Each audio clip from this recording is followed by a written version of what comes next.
We're gonna try to swap the headers out of Nick's 2014 WRX. So look at that. That's what we're putting on there. Some of them fancy welds, dude. Oof. Look at that. Oh. Oof. Yeah, that's nice. Yeah. That looks good right there. That looks good. That is a Killer B 4-to-1 equal length header. Taking off the under tray. All right, so this is one of the bolts right here that we took out right over here. Now he's working on the other one. How many we got down here? Just 2, 3? We got 3. Okay. And 2 plastic clips. All right, sweet. There's some flaps there. Yeah. Oh, there's one. Gotta love these tools. Oh, I gotta back up.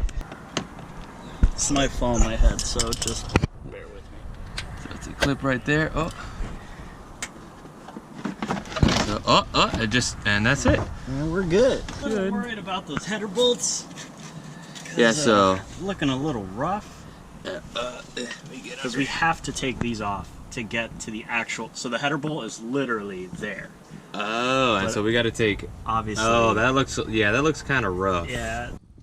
All right. So as you can see, unplug this sensor here, and by unplugging the sensor first, it's going to allow us to rotate this without getting this cord all jacked up. If you try to leave the sensor in, what happens is this cord starts binding. You can kind of see it do it that just with one twist there. So you want to unplug it first, and then you take the sensor off, make your life a lot easier. Alright, so we started getting this guy to move. Probably a good thing that we let it soak for a little bit. One down. Yeah, it's actually the easiest one. Look at that. Oh! So this nut's not welded. Alright, so I figured out it's a 13mm nut with a 14mm bolt. So the rest of the nuts are welded on to the shield. This one, however, is not. Got one right there, right up here that you can see, and then one on this side over there. So now we're going to start working on the other side's heat shield. The socket isn't made for impact, I understand that, but you know, we're here. We got that impact from Harbor Freight. The passenger side heat shield is much different than the driver's side. It seems like the bolts are in a different spot. Also wear safety glasses. This is what I was talking about, that you want to take this plug out first, so that way you can just feed it through the heat shield and bring it on down. This way we can take the header off, and then we can take that off while it's off the car and make our lives a little bit easier. Just taking the 3 bolts off on each side. Unfortunately, those we are going to be reusing. Oh, we got to take these off too. Oh, we gotta take those off. The header to the up pipe. All right, so you loosen up one of the bolts to the up pipe. You're loosening up the other one now.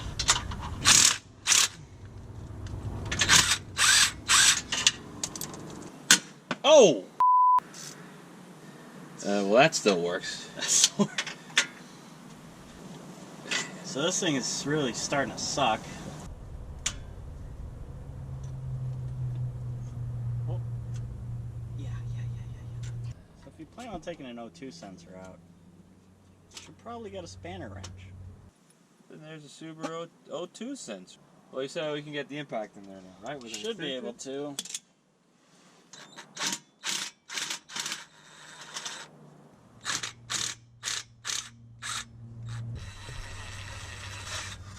Okay, so these we actually have to keep. So I'm going to put this next to the WD.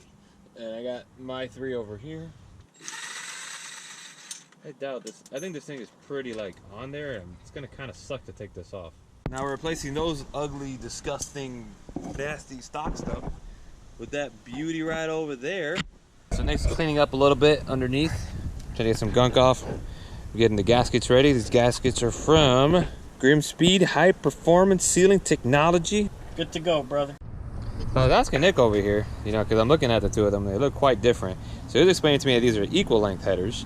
So go ahead, continue what you were saying there. Yeah, so Killer B is a 4-to-1 equal length header, and you can kind of see that each tube coming out of the cylinder is actually the same length. So this one, which is the factory manifold, you can see that it kind of goes to a 2-to-1 collector, and then you got another 2-to-1 collector, and you bring those to one collector. Or this goes from 4 individuals to 1, and then through the up pipe. So this one is really nice, especially for the EJ engines, because cylinder 4 is prone to detonation. So it keeps, or helps keep, all the cylinders the same temperature, where the factory unequal length is notorious for keeping a little bit more heat in cylinder 4. I can't wait to see how it sounds like. Should be very interesting. All right, we're gonna get underneath the car now and start bolting her up. So now we got my side on. I just have one bolt, but Nick's having a little bit of an issue over there, that it's not really stretching right. So not sure if we're supposed to put this on. It's supposed to perfectly fit with no wiggle. So Nick right now is kind of fighting to get the O2 sensor more slack. So there's a metal bracket in there. Okay, so we're having some difficulties bringing down the sensor, so it's kind of hard to see, but there's actually a metal bracket where Nick is at, right here. Right there, that metal bracket. It's a 10mm bolt that it screws onto the block right there. And if you remove that bracket, that should give you enough slack to get the O2 sensor on if you're doing this. We have to kind of stretch that side over. So now I'm on my side, I'm trying to push this. Oh. Not going? Not really going. So, I think try to hammer in a way where you're hitting the base, but like maybe that way. Yeah. Okay. Okay. Hold on. Okay. Let's do that on this side. That help? Yeah. Yeah. I can't go. Oh, because you're on the. Yeah. Okay. No. But I think that's fine. Try pushing up on yours.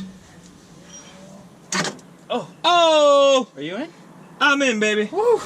So Nick got this one on. I just used the regular 14mm. It was stuck when I was trying to hand tighten it. So, alright, so we're putting the O2 sensor on right now. There you go. There you go. I think it's safe to say we're more racers than mechanics. But if you can, buy a lift. Just buy it. Don't even think about it.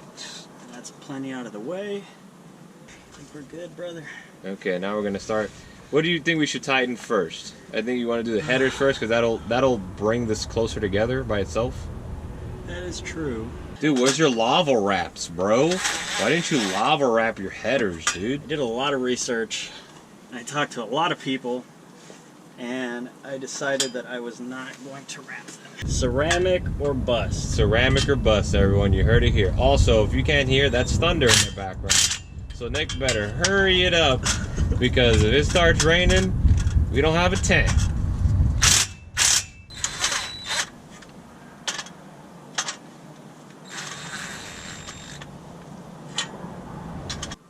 Just one click at a time, literally. Okay. Nick, I don't know if this is all the way tight, but I'm thinking it's as good as we're going to get, considering this is not a very good angle. Maybe this side might be better. Oh yeah. Oh yeah. Oh yeah.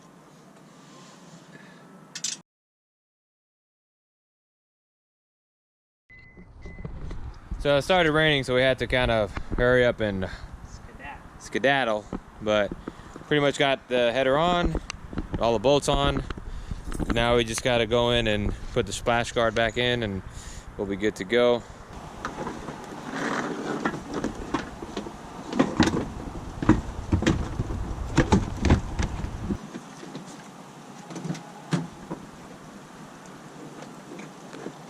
Ah!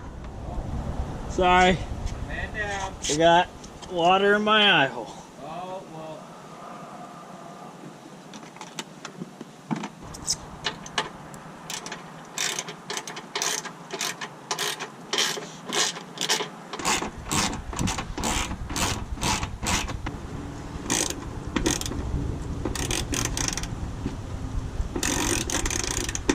coming down now, brother. All right, we're good. We're good? Yeah. Yeah, because of the rain, get kind of screwed, but here's what the car sounds like with the new headers. Let her rip. Oh! Sorry.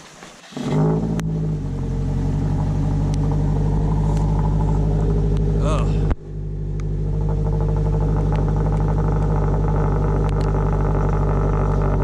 Definitely smell that gas. Yeah.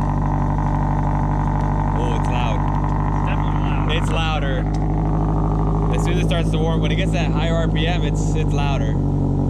It's not as grumbly, it's a little more high pitched. Now with the equal length, you lose a little bit of the rumble. You get like more flatter tone. Kind of like your car's like a flat. Yeah. You got It's a like little bit more of the flatter side. Raspiness, I like it. Have a good day, everybody. This is Nick and Matt signing out from Autocross Alliance. Love the rain. Thanks for racing with us.